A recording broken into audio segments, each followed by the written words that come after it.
Thierry Sebag, bonjour. Vous êtes digne de l'ISG, une grande école de management. Alors aujourd'hui, on est sur le salon Studyrama des grandes écoles et des bonnes écoles de management, il y en a, je crois, presque une trentaine. Alors, c'est quoi finalement la différence entre l'ISG et ces 29 autres écoles présentes? Nicolas, bonjour. Effectivement, membre de la conférence des grandes écoles à date, nous sommes 38 précisément.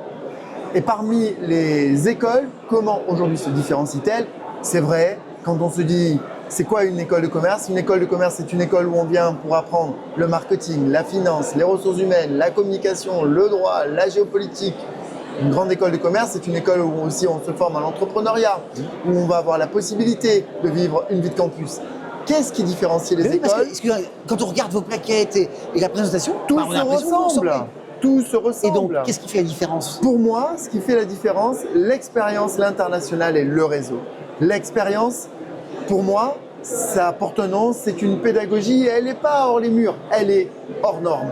Si je vous dis que vous allez faire un cours de maths et que vous allez faire 12 heures de maths, parce qu'on va commencer à l'école vers 14 heures et qu'on va terminer vers 1 heure du matin, mais à partir de 21 heures, on sera au casino et qu'on va appliquer tout ce qui touche à la finance comportementale autour de tables de jeu et qu'on va comprendre en vrai ce que c'est, ça c'est différent. Le cours de droit, pareil.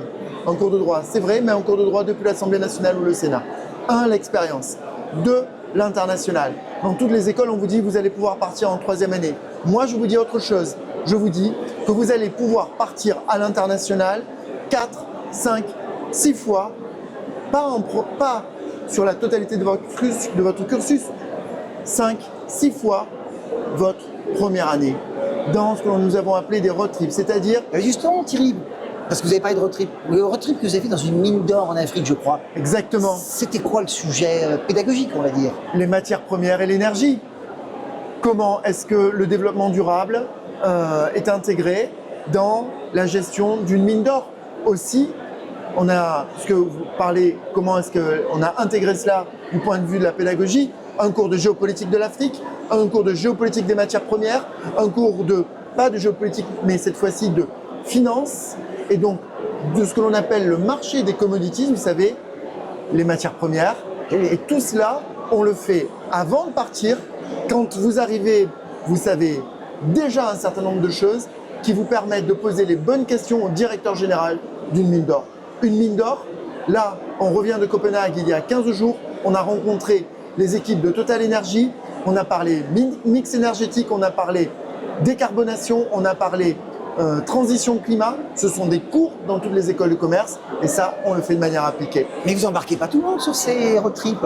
Sur ce premier semestre, Nicolas, nous avons embarqué 350 étudiants. Énorme, énorme. Et ça n'est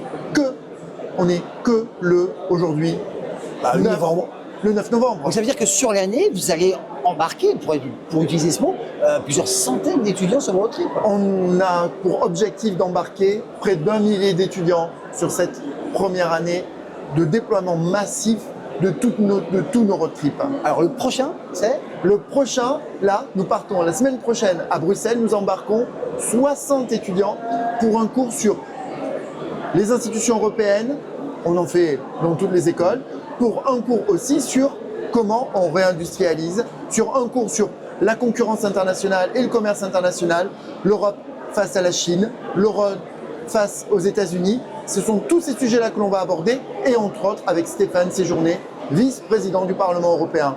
Quand votre prof, c'est le vice-président du Parlement européen, tout le monde se lève. Il y a un sujet qu'on n'a pas trop abordé, c'est le réseau. Et alors moi je peux témoigner parce que j'ai participé à quelques-unes des conférences et j'ai rencontré vos étudiants. Ah ça c'est sûr que quelques heures après, je recevais des demandes de contact LinkedIn. Ah mais on les forme à ça.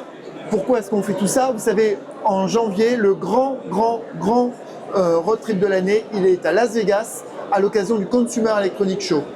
J'embarque un groupe, nous serons la seule école française, européenne, je le sais, à être présente avec une vraie délégation. On sera au total 40 à être présents pour l'ISG. Et naturellement, à partir du 2 janvier, les étudiants sont en préparation. Du 2 au 5, le 5 on est dans un avion, le 6 au matin, on démarre avec le CES à Las Vegas. Et ça, quand on se dit qu'est-ce qu'on fait là-bas, ce qu'on fait là-bas, c'est du networking, du networking, du networking, du networking. Des entreprises françaises, des entreprises américaines, des entreprises chinoises, tous les grands investisseurs et tous les grands innovateurs du monde se retrouvent là-bas. Nous y serons aussi avec un objectif, faire du réseau. Et dans ce réseau, ils rencontreront aussi le patron du Bellagio. Le réseau. Et Thierry, pour conclure cet échange, je croyais me souvenir qu'il y avait un gros partenariat qui était en cours sur l'IA.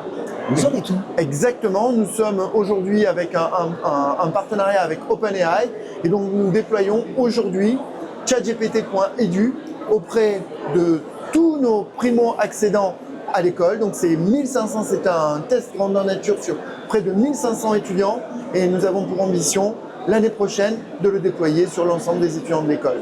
Thierry Sebag, merci pour cet échange et Merci évidemment à on se vous. retrouve à Las Vegas. Ah bah bien sûr. Et puis on se retrouve aussi lors de notre prochaine JPO. Elle a lieu le 29 novembre. Moi, je vous dis à très vite. Merci. Merci.